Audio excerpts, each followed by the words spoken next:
Good evening, ladies and gentlemen. How are we getting on? Welcome to a brand new camp build. So today we are in the Toxic Valley working on a kind of multi-level, multi-tiered, terraced type camp build, which has come together really quite nicely. So let's jump into this one.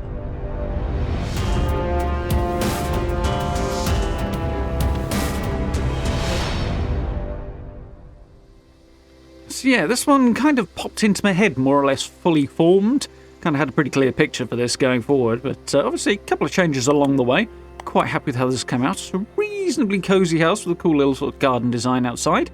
So looking at where we are on the map, just down at the bottom of the Toxic Valley here, a little shout out to whoever it was that pointed out this area to me, because there was a comment on that a little while ago that I didn't quite remember who it was, so heads up to whoever that was.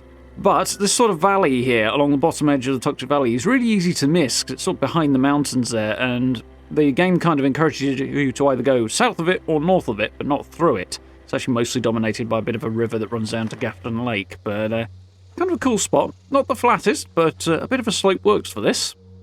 So, one foundation in already. We'll get rid of some trees and start building out from this corner.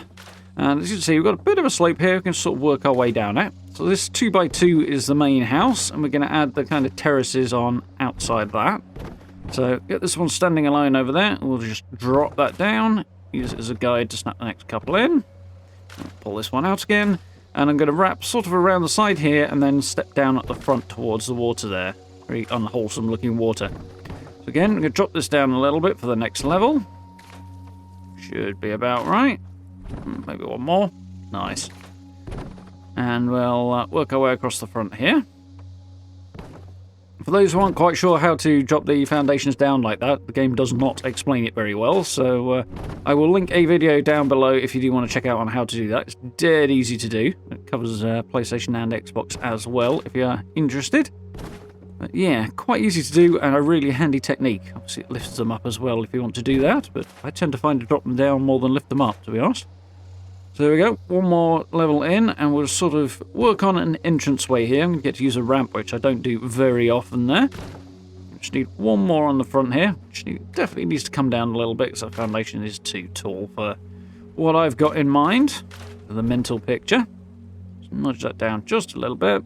There we go. Now stick that ramp back in. Nice. Come on, there we go. So, stairs are up next, and we're going to sort of start at the bottom and work our way up, more or less. Going to have to pull these ones back out again, though, because I want to snap foundations through a lot of these stairs. And it works quite nicely for creating a transition between different levels of the foundations.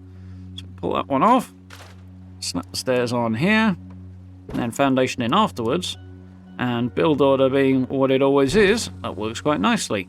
So, I'm going to take that one off, and put the stairs back. Sorted. And we're going to repeat this process, working our way up the terrace. I'll take this one out, stairs. I'm going to grab the one above and move it down, because I want another set of stairs here. Which we can do, because there are other foundations attached to the side of it, which allows us to have floating stairs, effectively, if you want to do that. But, for now, it just makes moving them quite easy. There's another one in, and there's the last one. We'll put the last foundation back in. There we go. And that's the groundwork laid, the main foundational structure. Normally I would try and hide the edges of the foundations a bit more thoroughly than I have done, but I've done okay with it in the decoration phase, I think. So, building the house. I'm going to use the Helvetia build set that was added a little while ago to the Atomic Shop. It was a couple of months ago now. Quite like this set. I'm not totally sold on the blue, but the texture on the inside surface, I was going to say wallpaper, but it's kind of unwallpapered really, is definitely one of my favourites. I like that a lot. The windows are quite cool on it. Ended up playing around and struggling to make my mind up on them a little bit, but nonetheless, it did come out quite well. I'm actually going to use a different roof set for this one, because I wanted the sort of hanging vines and stuff here on the Haunted House set, the Haunted House roofs. As it turned out, they're probably not making much impact, so if you wanted to use a set of roofs that actually came with the Helvetia build set, then you certainly could, or any other. But yeah, it looks alright. So I swapped out for these box windows here, and it looks okay, but when I actually came to look at it during decorating, I ended up swapping them back again, because I just kind of felt it looked a little bit better in the final version without using the box ones. Although they might have been better off on this side, maybe. Not sure. But we'll see what I did with that in just a moment. First, we're going to run around and put some railings on the side here. Just using ordinary fences for the sort of front to back edges here. And then the front edges of the terraces we'll use the shorter ones for in just a moment. There we go. I did try and use some of the corner pieces in the hope of saving a tiny little bit of budget. Turned out to be completely unnecessary because A, it didn't work, and B, there's nearly half the budget left anyway, so this one really did not take up much space. It's quite nice like that. I kind of think I could have put an extra layer on the terraces, sort of an extra level in there, but I didn't. But there was definitely the budget for it had I wanted to. So there we go. That's that mostly in place. We'll swap over a few of these floors. And yeah, there's a couple of changes that you'll see in the decoration phase in just a moment, or in the tour rather. Obviously those windows that I was talking about before. I also made an adjustment to the roof that you're going to see in just a second, so we'll take a separate look at that. But that basically brings the structural elements together, bar one or two tiny little bits. So let's chuck one last railing in here on the left. And I think it's about time I decorated, and we came back to this in the tour. And there we go. I thought we'd take a little sidestep here and look at the place from a bit further away, as you can't really do that with the slope and lay of the land. And yeah, quite like the look of it. As you see, I changed out those windows again, first and foremost. I've also lifted up the roof at the back there. So it's just the back half of the structure. Basically what I did was grab the half-size walls and run them around the three sides at the back, and then use those sloped walls from the rustic greenhouse set to just kind of pop the roof up a little bit, make the shape a bit more interesting, a little bit of extra light in, and it's slightly less cozy for it, but it does make the structure a lot more interesting to look at and more visually appealing, so quite happy about that. I don't know if the basic greenhouse set has those slanted walls in, I can't remember, I didn't check to be honest, but the rustic set does, and I quite like the look. So, let's have a wander round. And yeah, I've gone fairly to town on bringing back the environment a bit and using some brambles there to try and hide the edge of the foundations a bit, because, as always, I'm not a big fan of the way the edge of foundations look, vertical faces, so I did a few extra trees and stuff as well, just to kind of pull back the trees that are in the area. Little fishing spot on the corner, just cause. And we've got my red stag field dressing station out there as well, which is my main source of food on this character. Put the little tanning station next to it as well. Felt that looked like it belonged there as well. Came from the cold shoulder event the last couple of weeks. Make our way up. I haven't got a decon arch here, but I managed to get pretty much everything else in without too much struggle. Could have put a decon arch in, but I didn't really want to put a big generator in for it, so quite happy with the end result here. I'll head up to the garden level more than anything else. I was expecting to have several levels of garden on this, ended up just having the one, but I quite like how it's come out. Like the little Nuka-Cola trolley thing just tucked under the mute fruit there. Our vendor halfway up. Definitely got to have that. Obviously the crafting space took up a little bit more room than I anticipated, but it has come out quite nicely. Power armor station in the corner there. A few extra bits and pieces to dress it up as well. I swapped out the foundations on the house there for the concrete ones you can see on the right, just because I ended up going for a kind of hard tiled floor texture. You'll see in the inside in a moment.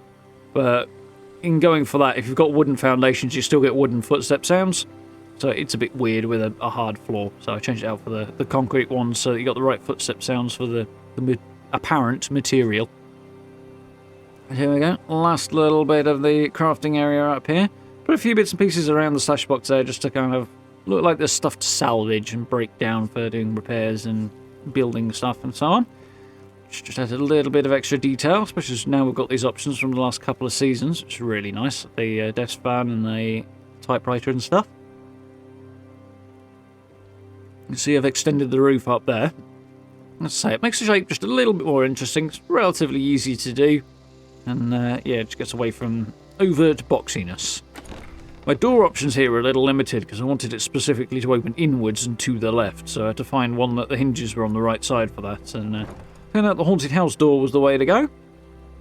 There we go. You can see why I changed the windows out a little bit more there, I think. So They were a bit overbearing and just a bit too solid for the wall, really. They're just too big for the impression I wanted to give.